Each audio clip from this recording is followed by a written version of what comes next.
তোমাদেরকে দেখাই, আজকে পিউ পিৎজা বানিয়েছে। পিউ নিজে বানিয়েছে, আমি কিচ্ছু করিনি। দাঁড়াও তোমাদের দেখাচ্ছি, দাঁড়াও। এই দেখো, বুঝতে পারছো? এই দেখো বানিয়েছে, পেঁয়াজ কেটেছে, টমেটো কেটেছে।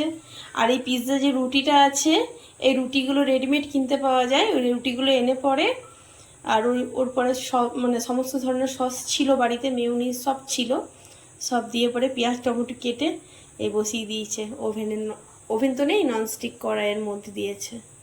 এই পিৎজা বানাচ্ছে, নিজে নিজেই করছে। পিৎজা বানাবো বলো, বানা। কেমন হচ্ছে খাওয়ার সময় তোমাদের আমি দেখাবো। পিৎজাটা মনে হয় একটু বেশি ওভার কুক হয়ে গেছে। রুটিগুলো দেখা যাক কেমন হয়েছে। যে বানিয়েছে পিউ এনে, কে কাটবে? তুই কাটবি? তুমি এদিকে আছো, তুমি এদিকে আছো।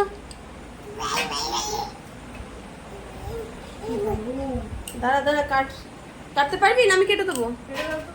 এই আমার হাতের রুটিটা কাট।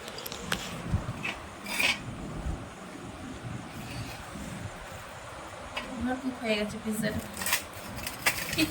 পাম্পড়ের মতন হয়ে গেছে, কাটাই তো যাচ্ছে না। দাঁড়া, আমি বললাম তো ওভার কুক হয়নি, এইভাবে পিৎজা কুক করে না। আগে গেছে, নেক্সট বার আমি কি বলে বাড়ির পরে রেখে করবো। কারণ এই রুটিটা আছে না, বাড়ির পরে রেখে করবো। ওই স্কুলে নিয়ে যাবি না?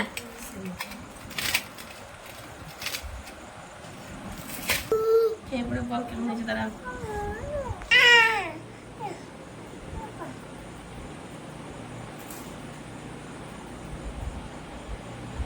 কেমন লাগছে? পিৎজা তো মনে হচ্ছে না, যে পাপড় মনে হচ্ছে ওভার কুক হয়ে গেছে। ঠিক লাগছে? হ্যাঁ, কালো হয়ে গেছে। এইটা নেক্সট বার করে ভালো করে করবো। কড়াই করে না এইভাবে। চলো ঠিক আছে, সব ঠিক আছে। আই দুষ্টু, আই তুই খাবি? দিস না, দিস না করে আসছে।